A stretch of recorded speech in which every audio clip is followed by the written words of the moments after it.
Hello viewer, আসসালামু আলাইকুম। সকলকে শুভেচ্ছা এবং স্বাগতম জানাচ্ছি আমার আজকের ভিডিওতে। ভিউয়ার্স, আজকে যে বিষয়টি নিয়ে আলোচনা করব সেটা হচ্ছে পরিবার পরিকল্পনা অধিদপ্তরের অধীনে নিয়োগ প্রক্রিয়ার যে স্থগিতাদেশ বা বিভিন্ন যে জটিলতা সৃষ্টি হয়েছিল, বিশেষ করে আপনাদের 25 ক্যাটাগরি, সেই সাথে FWV এর সর্বশেষ আপডেট নিয়ে। আশা করছি ভিডিওটি আপনারা শেষ পর্যন্ত দেখবেন, তাহলে আপনারা অনেক কিছু জানতে পারবেন।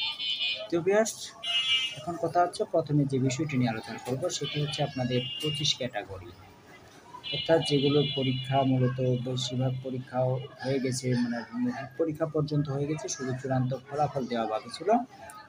আবার আবার সেই সাথে কিছু পদের পরীক্ষা এখনো হয়নি, সেগুলো নিয়ে।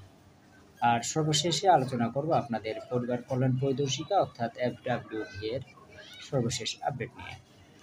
তো ভিউয়ার্স, এখন কথা হচ্ছে যে আপনাদের পরিবার পরিকল্পনা অধিদপ্তরের 25 ক্যাটাগরি পদের পরীক্ষার যে জটিলতা বা স্থিতিবস্থা তৈরি হয়েছিল, সেটির মূলত আগামী 28শে সেপ্টেম্বর একটি জরুরি বৈঠকে আহ্বান করা হয়েছে। সেখানে মূলত সব কিছু বিষয় অর্থাৎ রেজাল্ট ফাইনালিকরণের চূড়ান্ত আপডেট অর্থাৎ ডাটা এন্ট্রি করা হবে, রেজাল্ট আপডেট করা হবে, আর রেজাল্ট কবে নাগাদ দেওয়া হবে সেই বিষয়ে একটি সিদ্ধান্ত নেওয়ার কথা হয়েছে।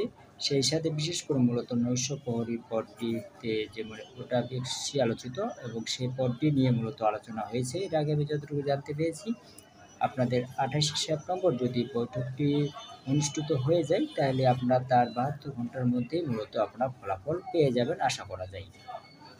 সেই বিষয়ে একটা মৌখিকভাবে বা অনানুষ্ঠানিকভাবে একটা সিদ্ধান্ত নেওয়া হয়েছে যে আসলে 25 ক্যাটাগরি পদের পরীক্ষা অনুষ্ঠিত হবে এবং সেই সাথে অফিস সহায়ক পদটি যে রয়েছিল এবং সেই সাথে কম্পিউটার অপারেটর আর অন্য যে কিছু পদ রয়েছে, সেগুলো পরীক্ষা এখনও অনুষ্ঠিত হয়নি, লিখিত পরীক্ষা অনুষ্ঠিত হয়নি, সেগুলো বিষয়ে সিদ্ধান্ত নেওয়া হবে।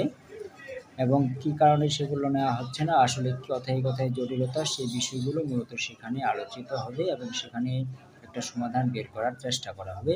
তো আশা করা যাচ্ছে যেগুলো পদের পরীক্ষা অনুষ্ঠিত হয়নি, লিখিত পরীক্ষা অনুষ্ঠিত হয়নি, সেগুলো আশা করা যায় আপনারা ডিসেম্বরের মধ্যেই সেই পরীক্ষাগুলো অনুষ্ঠিত হতে পারে।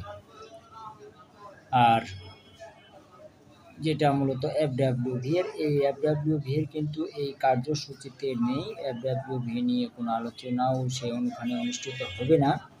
যে বৈঠক অনুষ্ঠিত হবে সেখানে যেহেতু একটা আদালতের বিষয় রয়েছে, সেই আদালতের চলমান বিষয়ে অর্থাৎ আদালতে মামলা চলাকালীন বিষয়ে কিন্তু মূলত ওটা নিয়ে আলোচনা করার কোনো সুযোগ নেই। সেটা আদালত অবমাননার পর্যায়ে চলে যাবে। এই কারণে মূলত FWV নিয়ে কোনো আলোচনা সেখানে হবে না। সেটা মূলত আপনাদের 25 ক্যাটাগরি পদগুলো নিয়ে মূলত আলোচনা হবে। আর আপনাদের FWV এর এখানে কোনো সর্বশেষ আপডেট দেওয়ার মতো কিছু নেই, আর এটা বলার নেই। এটা আপনারা যারা মামলার সাথে সংশ্লিষ্ট রয়েছেন, তারাই আপনারা মূলত এই বিষয়ে আপডেট জানতে পারবেন। যারা মূলত FWV এর আপডেট জানতে চাচ্ছেন, তাদের উচিত হবে আপনাদের যারা মামলা পরিচালনা করে, মামলার সাথে যারা জড়িত, তাদের সাথে খোঁজখবর নেওয়া যে আসলে কতদূর কী অবস্থা। এ বিষয়ে কোনো অধিদপ্তরে কোনো আপডেট দিতে পারবে না। সেক্ষেত্রে আপনাদের মামলা পরিচালনাকারী আইনজীবীগণের সাথে আপনার কথা বলে বেশি ভালো।